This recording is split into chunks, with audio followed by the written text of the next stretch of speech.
RMS Queen Mary 2. The RMS Queen Mary 2 is the largest ocean liner ever built, the flagship of the Cunard Line, and is the only passenger ship operating as an ocean liner. It was designed for routine crossings of the Atlantic, replacing the aging Queen Elizabeth II. Queen Mary 2 is not a steamship, like its predecessor, but instead is powered by 4 diesel engines, making it much faster than other cruise ships, with its top speed of 35 miles per hour. Some of Queen Mary 2's facilities include 15 restaurants and bars, 5 swimming pools, 2 of which are outdoors, a casino, a ballroom, a theater, and the first ever planetarium at sea. The ship's promenade is protected by a large screen which allows passengers to completely circumnavigate the deck while being protected from the high winds. A 2,030-foot stroll. Seawise Giant. Built in 1979 in Japan, the Seawise Giant was the longest ship ever built, prior to its decommission in 2009. It was longer than the height of many of the world's tallest buildings, including the Empire State Building in New York and the Petronas Towers in Kuala Lumpur, at about 1,500 feet long. The vessel had been bought and sold and repurposed several times during its long lifetime. As a result, it had been known by no less than 5 different names: Seawise Giant, Happy Giant, Yare Viking, Knock Nevis, and Mont. The Seawise Giant was built by Sumitomo Heavy Industries Limited at their shipyard in Japan. About 10 years later, during an Air Force attack in the Persian Gulf during the Iran-Iraq War, the ship was severely damaged from oil fires, and it sank. Despite the fact that the ship was declared a total loss and was written off, the wreckage was salvaged, towed to Singapore, and repaired. It was put back in action, having been renamed Happy Giant. In 1991, the ship was bought by the Norwegian shipowner Jørgen Yare. He paid $39 million for it and renamed it Yare Viking. From 1991 to 2004, it operated under Norwegian control before it headed back to the Persian Gulf, after being purchased yet again. There it was renamed Knock Nevis and became a permanently docked storage tanker. Knock Nevis was sold once more, and its new owners reflagged the vessel to Sierra Leone. It was renamed Mont and embarked on its final voyage to India in 2009, where it was intentionally beached and scrapped. The 36-ton anchor was saved and sent to the Hong Kong Maritime Museum for exhibition. TI-class supertankers. The largest oil tankers currently operating are the TI-class supertankers built in 2002. TI refers to Tankers International. These vessels are the largest of the oil tanker category, called ULCC, ultra-large crude carriers, and they're worth a cool $120 million. In 2002, 4 of these massive tankers were built by the Daewoo Shipbuilding and Marine Engineering Company in South Korea. They were originally named the Hellespont Alhambra, Hellespont Fairfax, Hellespont Metropolis, and Hellespont Terra. They were about 1,200 feet long, just shy of the size of the Seawise Giant. In 2004, Overseas Shipholding Group bought 2 of them, Hellespont Fairfax and Hellespont Terra, and renamed them TI Oceania and TI Africa, respectively. They were both headed to the South Pacific, where they were flagged for the 2 Marshall Islands. Then Euronav, a Belgian shipowner, purchased the other 2, Hellespont Alhambra and Hellespont Metropolis, and renamed them TI Asia and TI Europe, respectively. They both headed off to Europe and were flagged for Belgium, and these 2 are still operating today. But in 2010, TI Asia and TI Africa met the same fates as the former Seawise Giant and were both converted into oil storage vessels. Because of their massive size, these tankers can't enter ports to unload. Instead, they have to offload cargo oil either directly to a smaller oil vessel or to offshore platforms where the smaller vessels later collect the oil. The TIs don't fit through the Panama Canal nor the Suez Canal either. Their journeys are typically very long, since they're not exactly built for speed, and they're usually at sea for more than 2 months at a time. Merce Triple E Class. The Merce container ships are a common sight for anyone who lives near or travels by a port. The Merce Triple E Class was the world's largest version of a container ship at the time it was built in 2011.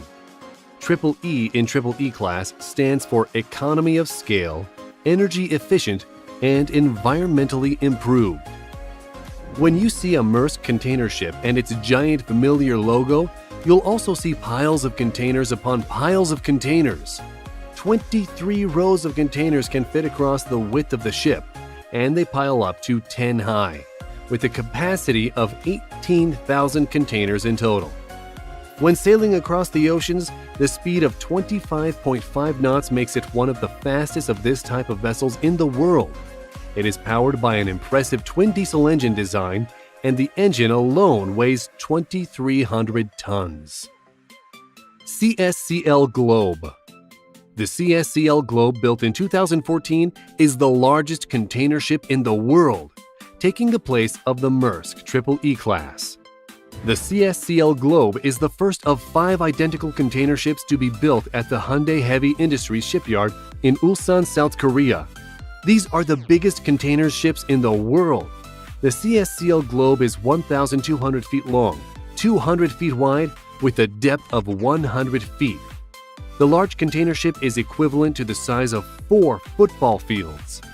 It has a dead weight of 184,605 tons and a cargo handling capacity of 187,541 tons.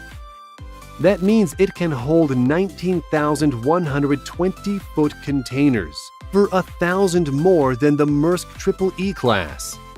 The vessel's propulsion system includes the biggest engine ever built, a state-of-the-art 2-stroke engine built at HHI's Engine Building Division. It can generate 69,720 kilowatts of power at 84 rotations per minute. The Oasis of the Seas. This giant luxury cruise ship is part of the Royal Caribbean Fleet. It is one of the biggest cruise ships in the world, at a close 1,200 feet long, 215 feet wide, weighing in at more than 225,000 tons. Cruisegoers will find 18 decks and will use the ship's 24 elevators to get around. The ship can accommodate almost 7,000 guests in 2,742 staterooms, and the crew totals 2,100 people.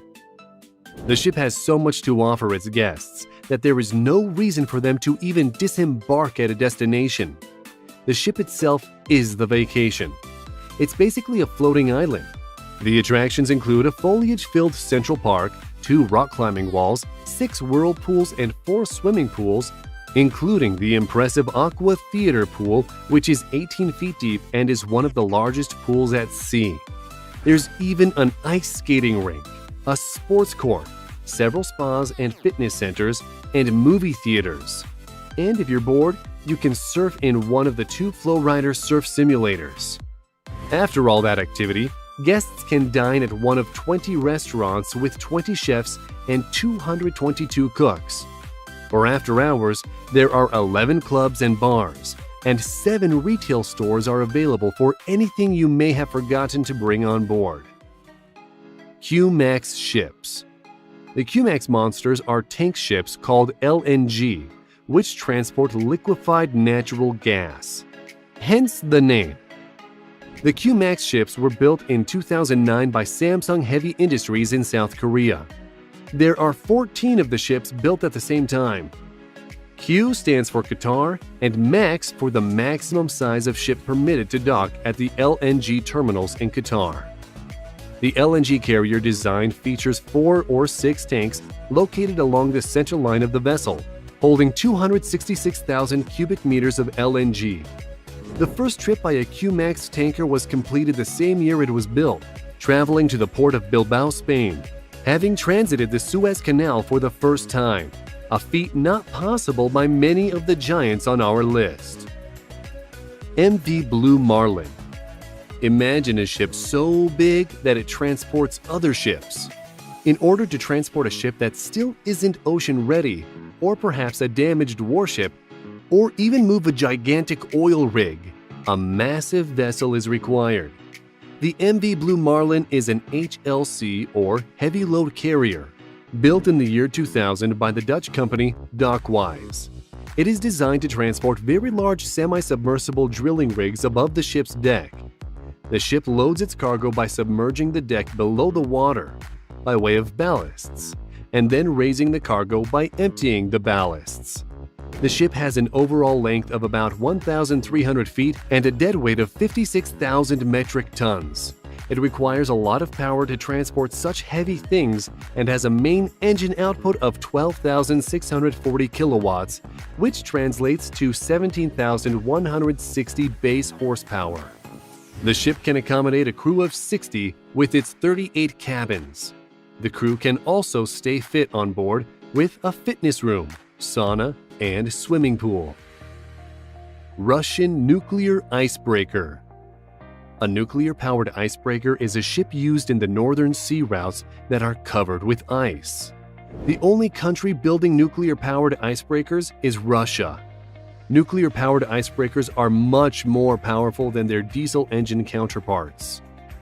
And even though nuclear propulsion is expensive to build, install, and maintain, they are much more efficient than diesel propulsion ships.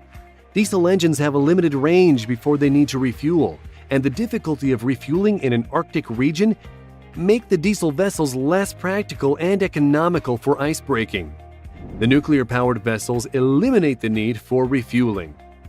During the winter, the ice along the northern sea route can be up to 7 feet thick, and the Arctic Ocean's ice can be up to 8 feet thick. The nuclear-powered icebreakers can force through that thick ice at speeds up to 12 miles per hour. And in ice-free waters, the ships can go twice that fast. Planet Solar. The polar opposite, pun intended, of the Russian nuclear-powered icebreaker is the MS Turanor Planet Solar, known simply as Planet Solar. It is the largest solar-powered boat in the world. Launched in March 2010, it's a futuristic-looking catamaran-style boat with 2 hulls. The 100-ton ship needs a massive solar array to capture enough energy to push itself through the ocean. About 5,500 square feet of photovoltaic cells charge almost 9 tons of lithium-ion batteries on board that are stored inside the 2 hulls. 2 years after it launched, it became the first solar-powered vehicle ever to circumnavigate the Earth. The aim of the stunt was to focus on public awareness of the importance of renewable energies for environmental protection for the future. We hope you enjoyed this video, and we want to know which is your favorite of these giant vessels. Let us know in the comments.